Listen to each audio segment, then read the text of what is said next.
Hi, Pastor Steve here. I want to thank you for listening today, and I want to encourage you because I know that God will truly bless you as you study His Word. So hey, let's get started.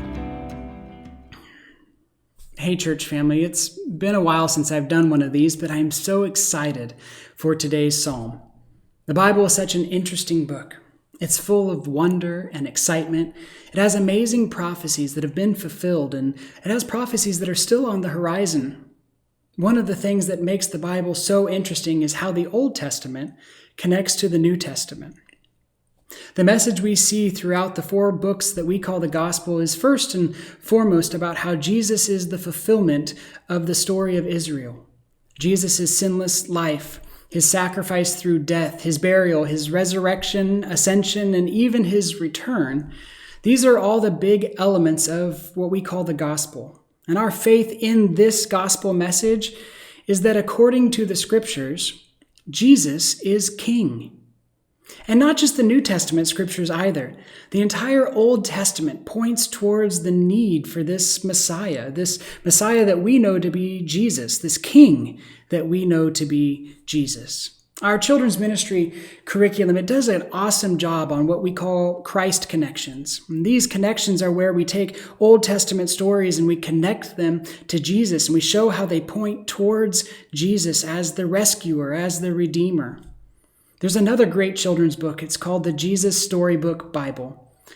Their slogan is that every story whispers His name.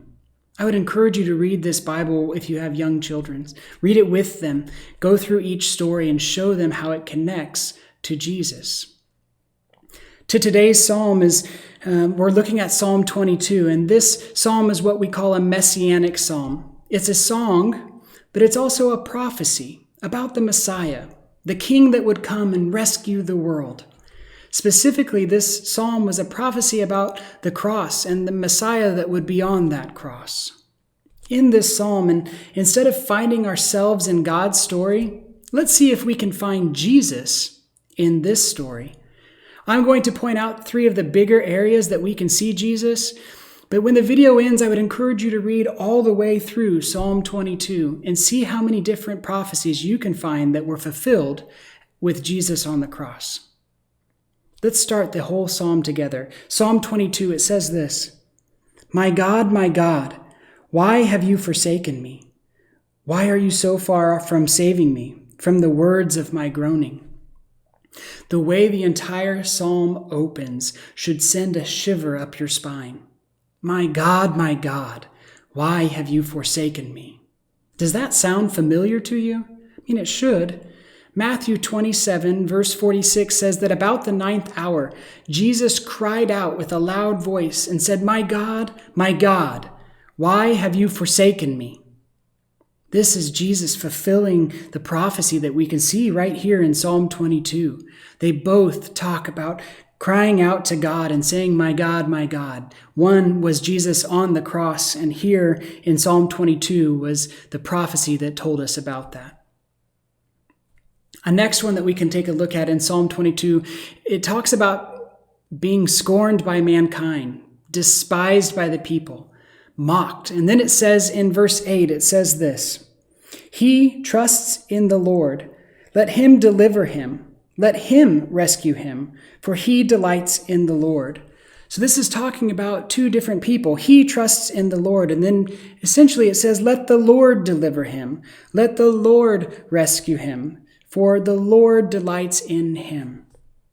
This is wonderful, but if we see to it that it's a prophecy, we can also go again to Matthew's Gospel, chapter 27, verse 43. He trusts in God. Let God deliver him now, if He desires him, for He said, I am of God.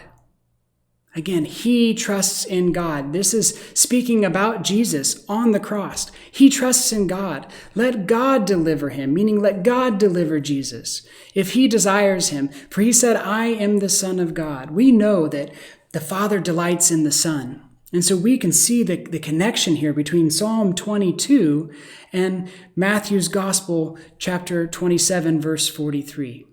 And finally, in Psalm 22, would you read verses 16 through 18 with me? Verse 16, "For dogs encompass me, a company of evildoers encircles me, and they have pierced my hands and feet. I can count all my bones. They stare and gloat over me. They divide my garments among them, and for my clothing they cast lots."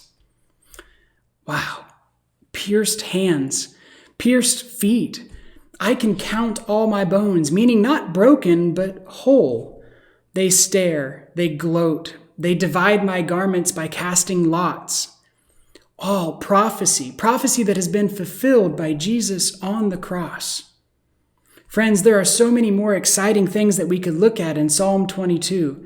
But again, for some extra credit, go read the death, burial, and resurrection from either Matthew's gospel or Luke's gospel, and then come and read Psalm 22 again.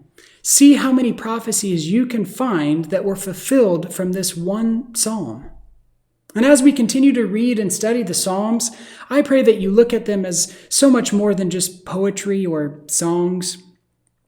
They are that, but they are also so much more than that. They can bring comfort to us, and they can even teach us about how life has highs and lows and how God wants to hear about them from us.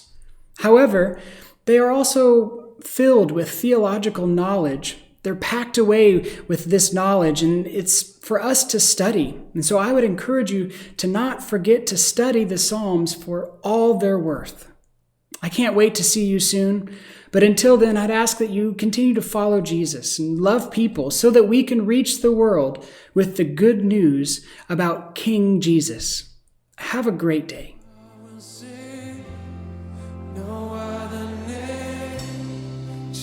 Thanks again for listening today. We'd love to hear from you.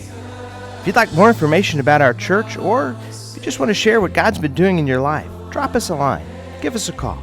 Again, may God bless you.